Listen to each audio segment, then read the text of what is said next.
I want to do this at the end of every set. I want to give out awards, several different categories, and eventually hopefully it's a bigger thing and I can get other guests to announce the winners, and I can do more of a community poll situation so that when I make this, it's not just my opinion, but it's what the community feels. And I think that'd be a lot more fun. I kind of just thought of this idea really recently, so I don't have time to get data and get enough polls to really go based on a community community poll. So I'm just gonna go on what I think for this particular set. And yeah, so what I want to start off with though is something for set 1, and that is most improved. And when I say most improved, it's not the most impactful from set 1. I just want to go ahead and give some flowers to a card from set 1 that I think has been more impactful in decks than it was initially. So it's not going to be like Be Prepared, which obviously is probably the most impactful card still of set 1, and arguably maybe even of set 2 it's still maybe the most impactful, but it was always very impactful even from set 1, so that's not most improved. So for me, what the card that is most improved from set 1 through set 2, and that's going to be Fishbone Quill.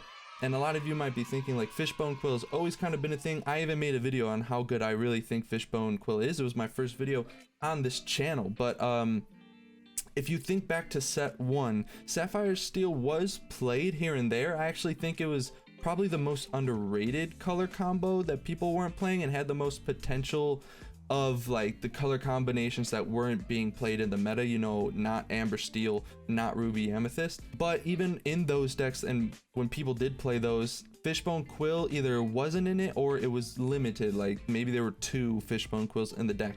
But now in Sapphire Steel and in Sapphire Ruby, which it all popped up with the Popsicle deck, Fishbone was almost always a full playset. Maybe not as much in the Sapphire Ruby as it was in the more recent Sapphire Steel decks that have been making noise. However, in any iteration that Sapphire's been being played, Fishbone Quill is almost always at a full playset. And for me, that's why it's most improved. I was really thinking of other cards that were, like I said, most improved, not necessarily most impactful. And I have to think that card, after some of the cards that came out from set 2, that one really had a light shine on it from even when it came out initially in the first set.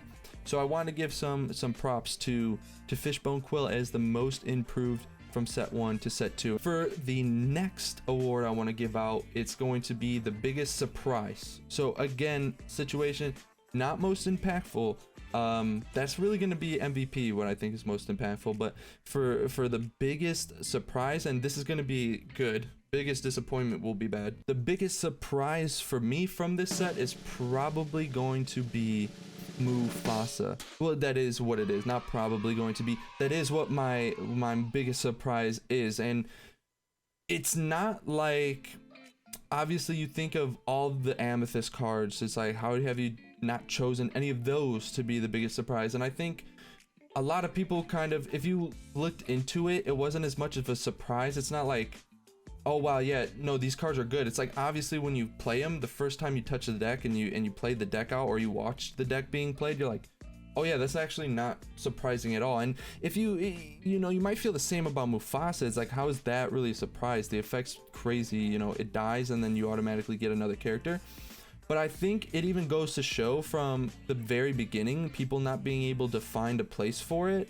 It didn't seem like it was going to be as good as it ended up being, at least in my opinion, and to the point where it gets into a deck that's probably the best matchup against Ruby Amethyst, at least at the end of the set. You saw Amber Ruby just make waves, and if you weren't playing Ruby Amethyst, you were playing Amber Ruby for the most part. Obviously there was a little surge of Amethyst Steel, there was a little surge of Sapphire Steel, certain people were still playing that, and according to the decks that were actually played and submitted, Amber Steel technically was the second most played. However, I think a big part of that was people having those cards from set 1 already and just being comfortable and not wanting to leave their comfort zone, so they still played that. It didn't change up that much from the first set, so again, people were just comfortable, added maybe Cinderellas or added a couple other characters, but from that point they got to just play the deck they played from set 1, didn't have to worry about changing, didn't have to get other cards if they didn't want to, or not as many at least. And but yeah, so at the end I think the most impactful deck aside from Ruby Amethyst was Amber Ruby. I think it was your best chance of winning if you weren't playing Ruby Amethyst, and Mufasa is a huge part of that because of the impact after Be Prepared. And I think that's where a lot of people weren't thinking of it initially. It was like, okay, yeah, you kill it and then you get something else on board, but it's not like you can't just kill it right away after, because then after you, let's say, smash Mufasa, you play a card, then maybe you just attack into that other card since it comes out exerted. But it wasn't really the thought process of, if I have Mufasa or Mufasa's out before Be Prepared gets played, then I'm at board advantage after Be Prepared. And once people, or whoever it was that saw that click, it really made an impact. So for me, when I first read the card and everything like that, I was like, this is good, but I don't really see it being played that much in this next set compared to other cards that were coming out and what people thought. And so it was a big surprise for me personally, and a pleasant surprise at that. Very good card. I underrated it, at least. There's probably a lot of you out there that was like, I knew it was going to be great, we just had to find a card, and so you weren't surprised. But for me personally, I was. Going on to the next, I guess not award, you don't really want to call it an award, but the biggest disappointment, and for me this was probably the easiest one to choose, and that was Belle. Belle just, the legendary Belle came out or was revealed, and a lot of people were saying like, oh, this card's insane. You know, the fact that once it's challenged, you lose your entire hand. I saw it as it was too small a willpower, and you couldn't properly shift it fast enough because there wasn't another Belle. There was a Belle, I think, in Sapphire. However, no one's really playing that Belle, and I don't know if it was a 3-drop or a 4-drop, but it just wasn't fast enough to get the Belle out, and it wasn't efficient enough, so it just really wasn't played at all. So I kind of saw it coming. However, I think compared to the community and the kind of outroar for how good they thought Belle was going to be, this is by far and easily the biggest disappointment of the entire set. There was a deck at the end, kind of like a lemon lime Mufasa deck, where no one was playing Belle, but from testing, and my brother kind of got into it and wanted to play it, and just from me not having a full play set of Mufasa and taking out one of the other cards, we put in 2 Belles, and from him playing it over and over and over again, he thought it was the biggest highlight because it was on the board. Not a lot of things could take it out unless you were steel, but you also had to have the cards to take it out, and you just didn't expect it near the end. So it did make its way into that deck. It was solid. The deck wasn't the best, but it was serviceable, and it would, if it got into the right curve and you had the right momentum with it, it was almost impossible to beat, especially with the Belle. There were a couple times I played it and I had to attack the Belle or I was gonna lose, but then I lost my hand, and at that point, like, either way, you just feel like you lost. If you have to attack into it and you have no hand, it just feels like you lost. And so it was really annoying at the end there, and when that deck was formed and when we put a couple of those cards in there, it was a little bit effective, but overall it just had no effect on the scene in any deck, at least in the meta. And so that was the biggest disappointment, I want to say, for set 2. Moving on to probably the big award is the MVP. Set 2 MVP, and I was struggling with this, if I'm being honest. There were 3 cards in particular that I was really thinking hard about, and what I will say is an honorable mention as one of them that I kind of decided wasn't the MVP, which was Lady Tremaine. And again, guys, these are set 2 only, so I'm not talking Be Prepared. I don't even know if there's another card from, you know, Elsa, maybe Ursula. Like, I'm not talking any set 1 cards, only set 2.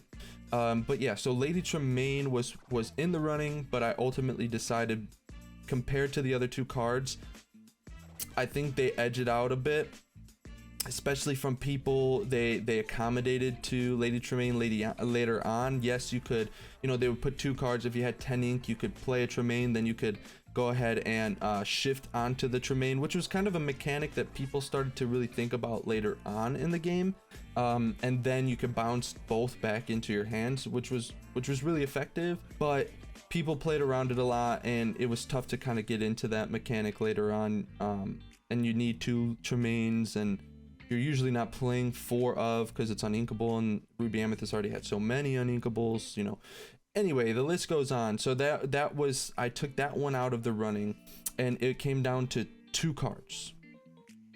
And the 2 cards, and I wanted to make them like co-MVP, but I can't do that. I gotta stick to my guns, and I gotta pick one. And it came down to Merlin Rabbit or Merlin Goat. And ultimately for me, and this is probably very divisive, it might not be, I might, you know, everyone might disagree with me, everyone might agree with me, I don't know, but I ultimately decided that the MVP is Merlin Goat. And really there's 2 reasons why, and with how impactful Rabbit really is, being able to just constantly draw from bouncing over and over and over again, and getting value when they banish the card, like just whenever it leaves the field, you get that extra card draw and value. And there's probably a lot of cases where games were won because you were able to just constantly draw with the Rabbit. I'm sure that's the case, but it's very hard to quantify that, because it's kind of like you could have maybe won without those extra draws. There's probably some games where it's just very apparent you had no draw, you weren't even going to be able to play your hand if it wasn't for Rabbit getting you more draw, getting you more ink, being able to constantly bounce it, this or that. It's harder to quantify though than Merlin Goat, in my opinion. Merlin Goat comes onto the field, there's no other card that's guaranteeing you 2 lore. Like, no matter what, you're getting at least 2 lore. There's nothing the opponent can do about it. Absolutely nothing they can do about it. You can kind of anti-lore by playing Ursula or something and subtracting a lore, like, sure, but no matter what, you're getting at least 2 lore. No ifs, ands, or buts. You're always getting that. Not to mention it's inkable. If you don't need it early on, whatever the case is, it's not going to be stuck in your hand. You're not ever going to have a hand of uninkables. If you have a Goat, obviously you can ink it, whereas Rabbit, you can't. If you have a hand of just uninkable cards, you can't play the Rabbit, maybe, or, you know, by this time you're turn 4, and it happens, you know, you get a hand, especially Ruby Amethyst normally had a higher uninkable count. It happens where you get that hand where you just can't ink anything, and if a Rabbit's in there, what you can't do anything about it. I mean, vice versa, you know, if you have Goats on turn 4 and no other things to ink, then Goat has no purpose other than you can ink it, so you can at least move forward. So when you think of that situation, there's that. But I also think late game, the amount of games, at least I played Ruby Amethyst, that was my deck. I played other decks here and there, but really 95% of the locals, big tournaments I went to, I played Ruby Amethyst. And I can say that no card has struck fear in me or given me more hope than Goat. When I'm at 19, I mean, I went down to 1 spellbook, so I had a second option, but really it was about Goat. Or if I had a bounceable card in my hand, it was about Goat. You know, if I was 2 away, it was about Goat. There are turns where you can use Goat and you could end up getting like 6 or 7 in a turn, depending on, like, you quest with the Goat, then you bounce it to your hand, then you play it again, then you bounce it again, and or whatever the case is, and you just get crazy amounts of lore in 1 turn because of your board state, plus Goat. If you played Arthur plus Goat, there's so many things that Goat did where it could just get you that edge to win the game.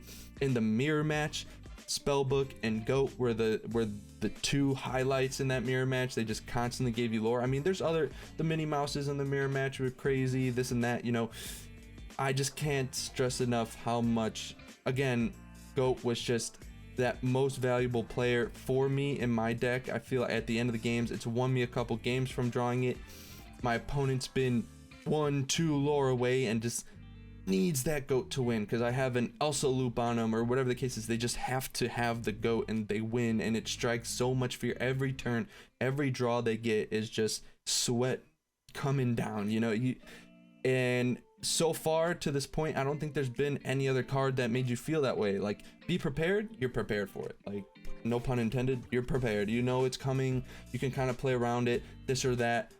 It doesn't guarantee you lore or not, whatever the case is, but But yeah, I mean, I'd gone over it enough, I glazed it enough. My MVP for the set is Goat. And if you think Rabbit, I think that's incredibly fair. Draws so important, and being able to get into a loop where you're just drawing, you play Yzma, put your Rabbit back into your deck, then you draw 3 as opposed to 2, and it just, the list goes on for why Rabbit is so important. I just felt like between the two I had to go with Goat. If you disagree with me, I understand completely. If you put in the comments what you feel. I want everyone to let me know what your MVP is, what your biggest surprise, what your biggest disappointment is. I want to know all these things. Put your own in the comments below, and I want to read them so bad. If you disagree with me, that's fine. If there's a variety of cards that people felt were amazing, that's incredible. That's what you want. You don't want that one card to just dominate across the board and everything like that. Let's move on to one last thing for set 2, and I just want to go ahead and give props to, I'm calling this the all-star cast. One highlight from every single color, and that's going to be for Amber. It's going to be Mufasa. Obviously, I went over reasons as to why it was the biggest surprise, and I think it was the best card for Amber. If you played Amber, unless you were playing Amber Steel, you were likely playing Mufasa, but I just don't think there was anything in the Amber Steel deck in the Amber color that was better. I think Doc is also a really good honorable mention, but ultimately Mufasa is the highlight of Amber. In Amethyst, it's obvious it's going to be Goat. If you think it's Rabbit, I understand. If you put them as a tie, I get it. Makes sense, makes complete sense, but I'm going with Goat for Amethyst. For Emerald, I'm gonna have to go with Prince John. This was probably the hardest one for me because I think there's a lot of potential in the green, and there's a lot of cards like the Beast, and Bucky obviously was good. However, I don't think green was as efficient, especially, we went through the discard phase and there was really only one player, Zero Skater, John, he knew how to play the deck, and I have a theory that he just knew how to play the deck even when you didn't get into the Bucky Prince John, mechanic, or the engine, I should say. I have a deep feeling that he just knew how to play that deck even when he couldn't get that. I could be wrong. He could just be always getting it. I don't know, but it feels like no one else learned how to play that or played it correctly, and then I was able to figure out really how to play against it with Ruby Amethyst. It became not a scary matchup like it was at the beginning. For now, I'm gonna give it to Prince John, giving Emerald really that efficient draw, and having Ward is important on it too. But yeah, so for red, I'm gonna go ahead and give that to Lady Tremaine. I told you it was a runner-up. Really, it was an honorable mention for MVP. I think it's clear from set 2, Lady Tremaine's probably the best card in all Ruby decks. Lady Tremaine was in there, whether it's Ruby Amethyst, Amber Ruby, you were playing Tremaine. It was very important, so I'm gonna give it to Lady Tremaine. In Sapphire, I'm gonna give it to Flaversham, Hiram Flaversham. I think it's clear for that too. I mean, incredible draw, being able to, for the effect to work on the play and with questing is incredible. It is contingent on having items, but you're playing items in that deck. You're playing the Popsicle, you're playing the Fishbone Quills, you might be playing Eye of Fates, you might be playing other items, who knows. Either way, incredible card when you get into that combo, playing the Nick Wilds, getting the Popsicle back, playing it, questing with Flaversham, getting those extra 2 cards. Very effective. It's very plus heavy. You're getting +3 on that particular combo, or you're +2 at the very least. It's just very incredible card. And so that's the Sapphire highlight. And for Steel, it's gonna be Beast, Tragic Hero, Tragic Beast, Emo Beast, whatever you want to call it. I think it's clear, if you're playing Steel, you're playing Beast. It doesn't matter. I have not seen a Steel deck that does not play Beast, and it makes sense. It's one of those, you have to target it, even if you're not going to kill it. In most cases, you're not going to kill it. You got to deal damage to it so they can't draw 2 every single turn. It does hurt from not having Ward and you not wanting to quest with it because you want to continue to draw. However, it's still one of those big time players. Being able to draw twice at the beginning of your turn, as long as it's not damaged, is quite good. And then if you do have damage on it on your turn, it's a 7/5, so it kills pretty much anything that you have on the board. So yeah, that's the all-star team right there. That is the all-star team for me. What do you guys think? Do you have a different card from certain colors that you think I missed, or that you just, you know, you liked a bit more? Let me know again in the comments.